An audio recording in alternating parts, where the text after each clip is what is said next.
Welcome to the stunning study guys. आज के इस वीडियो में मैं आपको बताऊंगा इंट्रोडक्शन देना कि आपको कैसे इंट्रोड्यूस करना है किसी के सामने।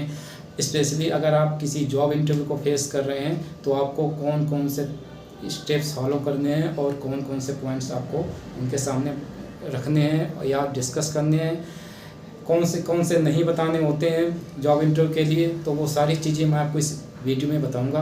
सो वीडियो को शुरू करने से पहले रिक्वेस्ट करना चाहता हूं कि प्लीज़ वीडियो को लाइक करें और चैनल को सब्सक्राइब जरूर कर दें। सो गाइज, इंटरव्यू देते समय आपको कुछ पॉइंट्स याद रखने हैं और ये सारे पॉइंट्स आपके सामने आपके स्क्रीन पर हैं और जो सीक्वेंस है पॉइंट्स का आप सेम सीक्वेंस में ही वहाँ पर बताएंगे। सो गाइज, पहला पॉइंट है ग्रीट का। हमेशा इंटरव्यू शुरू होना चाहिए ग्रीटिंग के साथ में, और इस ग्रीटिंग में हम गुड मॉर्निंग, गुड आफ्टरनून और गुड इवनिंग का प्रयोग करेंगे, ना कि इनफॉर्मल वर्ड्स जो होते हैं हाय हेलो, इसका उपयोग नहीं करेंगे।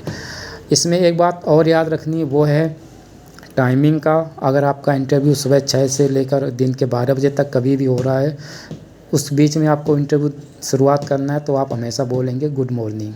यदि आपका इंटरव्यू दिन के 12 बजे से शाम के 6 बजे तक आपको देना पड़ रहा है तो आप शुरू करेंगे गुड आफ्टरनून के साथ में।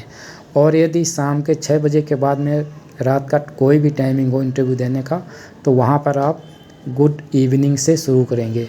यदि आपका इंटरव्यू नाइट में हो रहा है, चाहे भले ही 1 या 2 बजे या रात के 12 बजे हो रहा हो, तो आप वहाँ पर गुड नाइट नहीं बोलेंगे, वहाँ पर हमेशा गुड इवनिंग बोलने से शुरुआत करेंगे।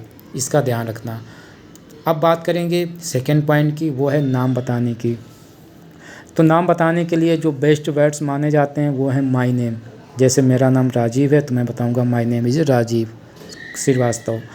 और इसमें कभी भी माई सेल्फ वर्ड का यूज करने से बचना चाहिए, क्योंकि माई सेल्फ वर्ड 2 तरीके से गलत माना जाता है। पहला है ये एटीट्यूड शो करता है, दूसरा ये ग्रामेटिकली इनकरेक्ट है। माई सेल्फ एक पजेसिव प्रोनाउन है और इसके बाद यदि अपना नाम यानी नाउन आप बताएंगे तो ये एक रूल को ओवरलैप करता है, तो ये गलत माना जाता है। तो इस प्रकार से माई सेल्फ का प्रयोग करने से बचना चाहिए। थर्ड पॉइंट है आप कहाँ पे रहते हैं। सपोज दैट अगर आप दिल्ली में रहते हैं तो आप बताएंगे I am residing in Delhi. यदि अगर आपको ये बताना हो कि आपकी इच्छा हो कि आप करंटली दिल्ली में रह रहे हैं, वैसे आप लखनऊ से, कानपुर से कहीं पर हैं, कहीं से हैं, तो आप बताएंगे currently I am residing in Delhi basically from Lucknow. इस तरीके से फोर्थ और फाइव जो पॉइंट है ये आपस में कुछ रिलेशन रखते हैं। जैसे आई एम वर्किंग एज और इन, सब आपको वर्किंग एज में आपको अपनी वर्क पोजीशन बतानी होती है, प्रोफाइल, और इनके बाद में आपको अपनी कंपनी का नाम। फिफ्थ है आपको एक्सपीरियंस बताने का। आप हमेशा टोटल एक्सपीरियंस बताएंगे। तो टोटल एक्सपीरियंस बताने के लिए अगर सपोज दैट आप किसी भी सेम इंडस्ट्री का एक्सपीरियंस रखते हैं, सपोज दैट आप कॉल सेंटर में इंटरव्यू दे रहे हैं और वहाँ पर आपको 2 साल का एक्सपीरियंस भी आपको बताना है, आपको टोटल एक्सपीरियंस बताना है, तो आप बताएंगे total experience 6 years and including in 1 year या 2 ईयर जो भी आपका हो सेम इंडस्ट्री का, तो वो आप भी बताएंगे। तो इस तरीके से आप अपना एक्सपीरियंस भी उनको बताएंगे। और 6th पॉइंट की बात करें कि आप अपनी एजुकेशन बताएंगे। तो एजुकेशन में आपको ध्यान रखना है कि आप अपनी एजुकेशन हमेशा हाईएस्ट बताएंगे सबसे पहले। तो हाईएस्ट में अगर आप पोस्ट ग्रेजुएट हैं तो आप बताएंगे आई एम पोस्ट ग्रेजुएटेड फ्रॉम अपने कॉलेज इंस्टीट्यूट का नाम और आपकी डिग्री। जैसे मैंने MBA किया हुआ तो मैं इस तरीके बताऊंगा I am post graduated from Bhabha institute science and technology with MBA program. Okay guys, इस तरीके से बताएंगे। और 7th पॉइंट आपका आता है हॉबीज़ का। मोस्टली ये हॉबीज़ बताने की नौबत नहीं आती है, तब तक इंटरव्यूअर आपको बीच में टोक देता है।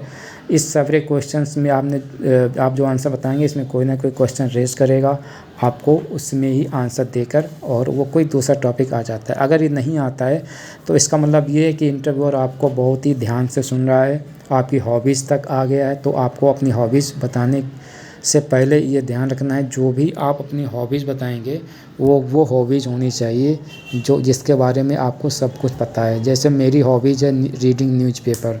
मैं जो न्यूज़पेपर होते हैं उनको पढ़ना पसंद करता हूँ, तो मुझे पता होना चाहिए कि आज मैंने कौन सा न्यूज़पेपर पढ़ा, उसकी हेडिंग क्या थी, उसमें कितने पृष्ठ थे, कितने पेजेस थे। और इसके बाद में ये भी याद कर सकते हैं कि पॉलिटिकली एस्पेक्ट्स में इसमें आज का मेन खबर क्या थी, और स्पोर्ट के बारे में, या फ्रंट पेज की पहली खबर या दूसरी, थर्ड, लास्ट, सब आपको याद रखनी है। इसके बाद में सपोज दैट अगर आप डांसिंग का बता रहे हैं कि आपको डांस करना पसंद है, आपकी हॉबी है, तो आप ये बताना कौन सा स्टाइल आपका डांसर, पसंदीदा डांसर कौन है, किसको आप पसंद करते हैं, किसको फॉलो करते हैं, ये सब आपको पता होना चाहिए। नाम खासकर सारे डांसर्स का आपका नाम पता होना चाहिए, किस कंट्री के हैं, ये इंडिया के हैं तो कहाँ पर उनका बेसिकली वो उन्होंने कहाँ पर शो किया, इस तरीके से आपको पता होना चाहिए।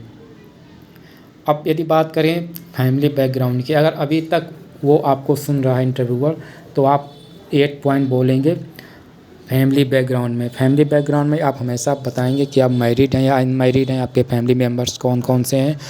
आप अगर अपनी फैमिली की बात करेंगे तो उसमें आप अपने पेरेंट्स को ज़रूर इंक्लूड करें। आप ये बता के ख़त्म नहीं कर सकेंगे कि I have 1 wife and 2 children like this, इस तरीके से नहीं। आपकी कंप्लीट फैमिली से आपके पेरेंट्स भी आएंगे।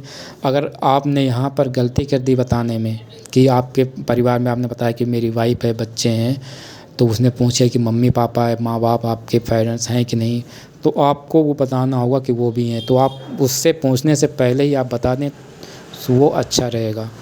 तो ये सारे पॉइंट्स आपको याद रखने हैं, और इसका जो सीक्वेंस है ये बहुत ही इम्पोर्टेंट है, आपको सेम ही ये सीक्वेंसेस में बताना होगा। इसके बाद यदि कोई क्वेश्चन वो नहीं पूछता है तो आप अपने फैमिली बैकग्राउंड में बताएंगे कि आपका सपोज दैट कोई ब्रदर है तो वो कितना एजुकेटेड है और क्या कर रहा है, इस तरीके से जो भी अच्छी बात हो वो आप बताएंगे ब्रदर्स या सिस्टर्स के बाद रिलेटेड।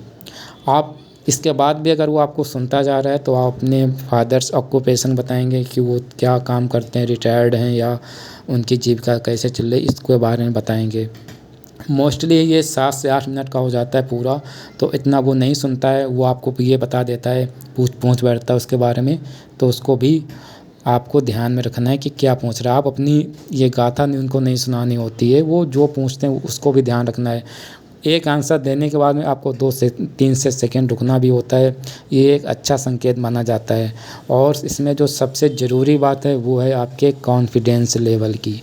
आप ये सब बातें बताते हुए आपकी ज़बान लड़खड़ानी नहीं चाहिए। आप इसके लिए अपने घर में 2-3 बार प्रैक्टिस करके जाएं तो ये बेहतर होगा। सो गाइज ये पॉइंट्स इम्पोर्टेंट हैं, आपको इनको ध्यान में रखना है, इनको रट